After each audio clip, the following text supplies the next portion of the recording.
On est heureux ce matin à l'UPA et pendant la séance du Conseil général de recevoir M. Gilles Duceppe.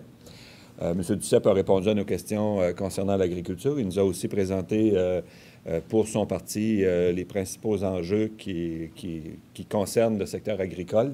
Alors, comme je l'ai mentionné, le secteur agricole et alimentaire au Canada, si on inclut la distribution alimentaire, crée un emploi sur 8.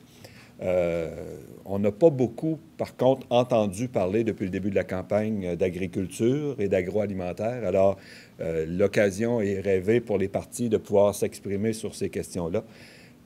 4 points sur lesquels on a principalement questionné M. Duceppe. La question de la négociation du partenariat transpacifique. Alors, on sait qu'il y a possibilité d'une autre conférence ministérielle dans les prochains jours pour essayer de conclure cette entente-là. Pour le Québec et le Canada, notamment pour les productions sous gestion de l'offre, ça représente un risque.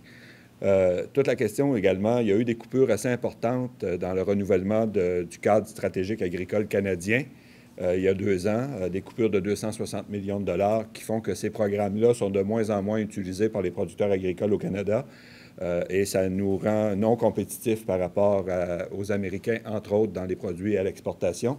Donc, on a questionné sur ces éléments-là.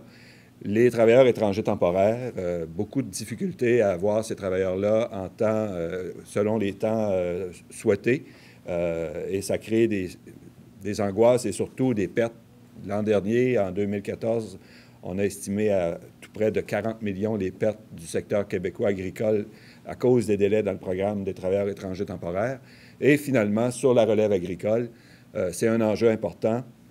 Les actifs agricoles, notamment les terres, ont pris de plus en plus de valeur et c'est de plus en plus difficile de transférer les entreprises, même entre apparentés. Donc, ces questions-là ont aussi été abordées. Il faut se préparer à ces rencontres en sachant qu'on a des gens qui savent de quoi ils parlent. Alors, on a des engagements très clairs et très fermes.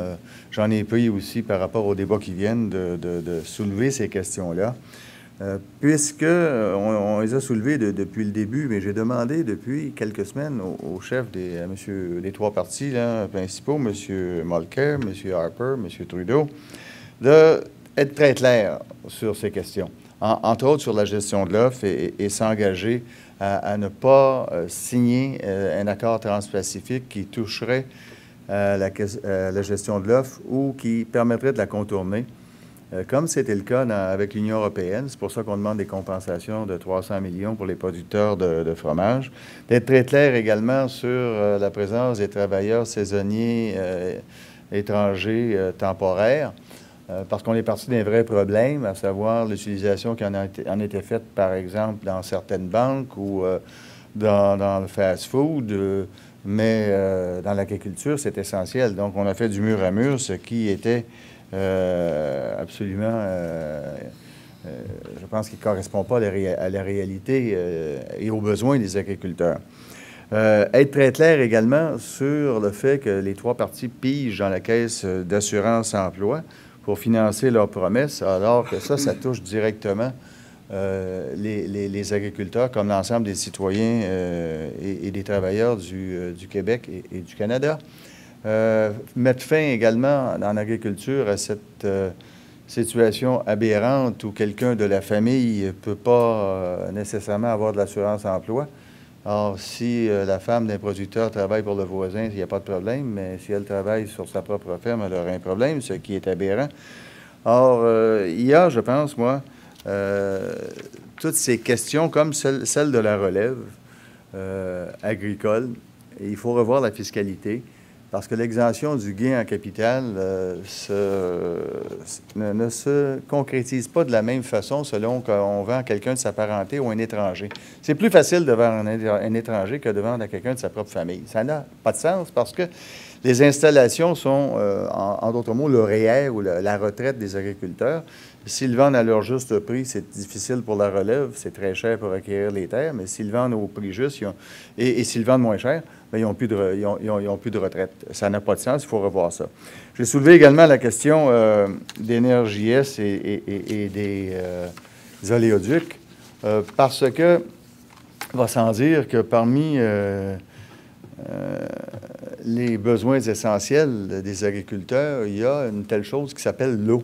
Et on a vu de ces analyses dernièrement dans les journaux démontrant que s'il y avait une fuite de pétrole dans la rivière des Outaouais, ça peut contaminer l'eau de tout Montréal et d'une bonne partie du Québec.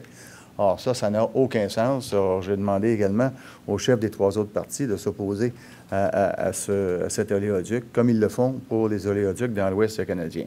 Donc, une rencontre intéressante. Ça se concrétisera par la défense qu'on a toujours prise, nous, à Ottawa, pour l'agriculture. C'est nous qui avons fait passer la motion pour soutenir la gestion de l'offre. On s'est battu à chaque fois sur les contournements comme les protéines laitières, comme les pizzas déguisées, choses semblables. Mais c'est toujours des combats une fois que le problème est survenu. Il faut être clair, net, précis et faire en sorte de défendre notre agriculture.